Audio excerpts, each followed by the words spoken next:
Hello बच्चों, जैसा कि आप लोगों को मैंने बताया था कि हम लोग एनाटॉमी की सीरीज स्टार्ट करने वाले हैं।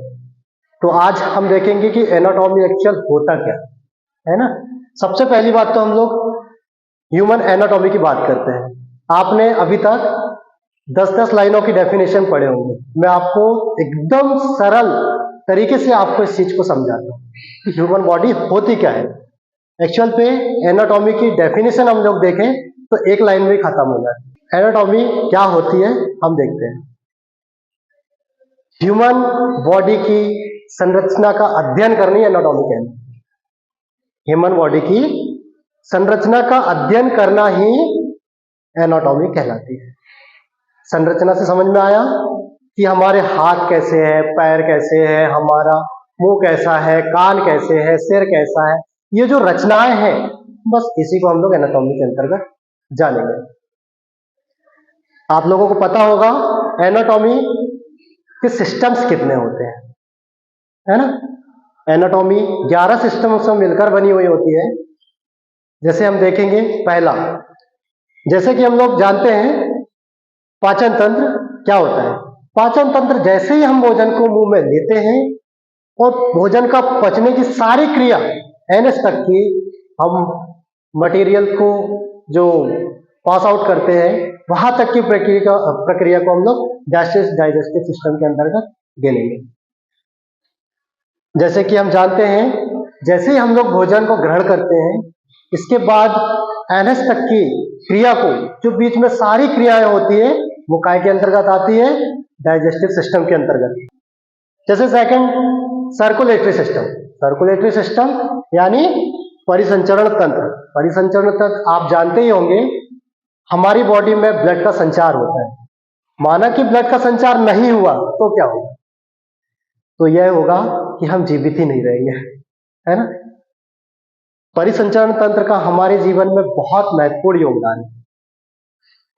हमारे शरीर में ब्लड का सर्कुलेशन जैसे ही बंद होगा हमारे शरीर के बाकी ऑर्गन्स धीरे धीरे अपना काम करना, वर्क करना बंद कर देंगे। तीसरा हम देखेंगे नर्वस सिस्टम।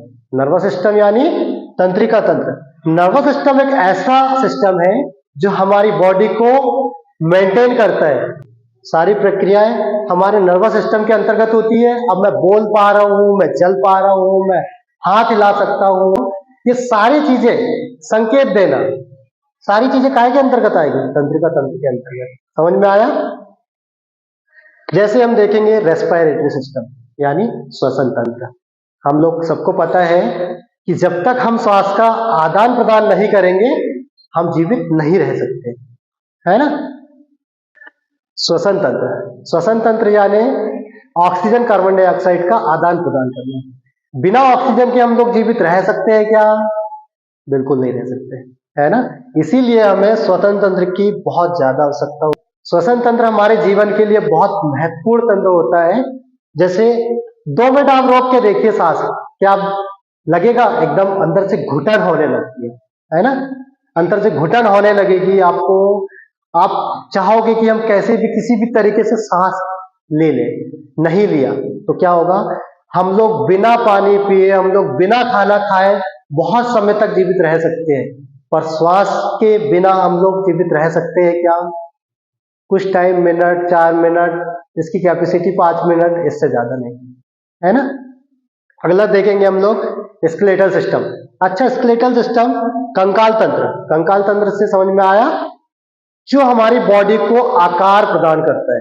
कंकाल तंत्र जो हमारी बॉडी को आकार प्रदान करता है। आज मैं ऐसे खड़ा हूं तो इसका मतलब अंदर से कंकाल तंत्र है, इसीलिए खड़ा हो पा रहा हूं। कंकाल तंत्र ना हो तब क्या होगा, हम लोग अमीबा के जैसे हो जाएंगे, एकदम नीचे की तरफ बैठ जाएंगे, हमारा आकार ही नहीं बन पाएगा बॉडी का। समझ में आया।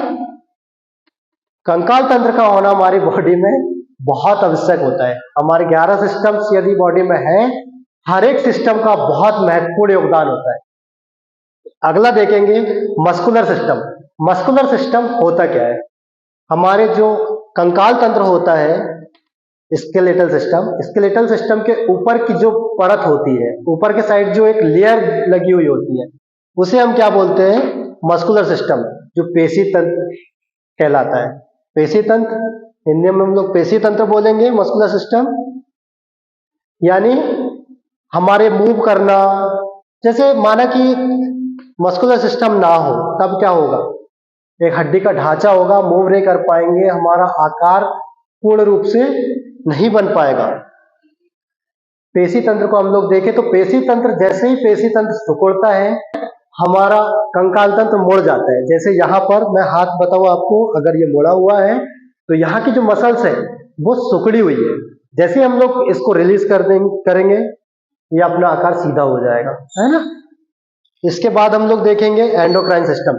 जितने भी एंडोक्राइन सिस्टम यानी अंतःस्रावी तंत्र, हमें पता है हमारे शरीर में हजारों हार्मोन्स का स्त्राव होता है। हजारों हार्मोन्स का स्त्राव कहां से होता है, यह किसके अंतर्गत आता है, अंतःस्रावी तंत्र। अंतःस्रावी तंत्र यानी हार्मोन्स का सिक्रेशन। हमें हर एक कार्य को करने के लिए एक अलग हार्मोन्स की जरूरत होती है ना। तो ये सारी चीजें किसके अंतर्गत आती है, अंतःस्रावी तंत्र। जैसे कि अगला हम देखेंगे इंटेगुमेंट्री सिस्टम यानी त्वचा संस्थान। आप सभी को पता है हमारी बॉडी में त्वचा किन किन चीजों से हमें प्रोटेक्ट करती है ना। जैसे कि धूल मिट्टी से, बाहरी वातावरण से, हमने सूर्य की किरणों से, तापमान से, नमी से।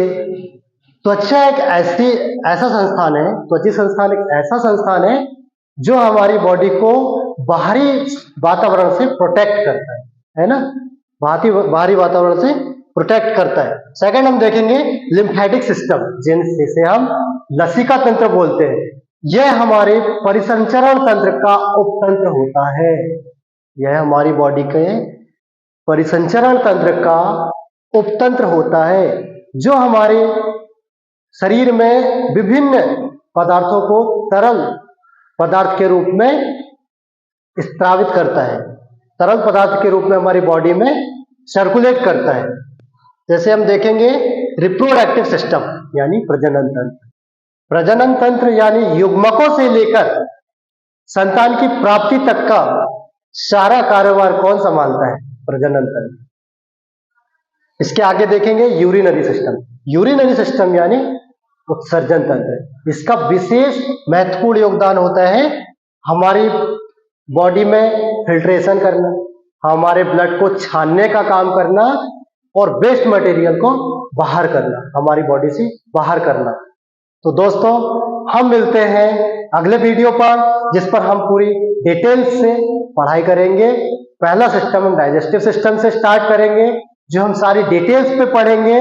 हम आप लोगों को सारी डिटेल्स पे पढ़ाएंगे और बिल्कुल अपनी भाषा पे, अपने तरीके से आप लोगों को समझ में आएगा।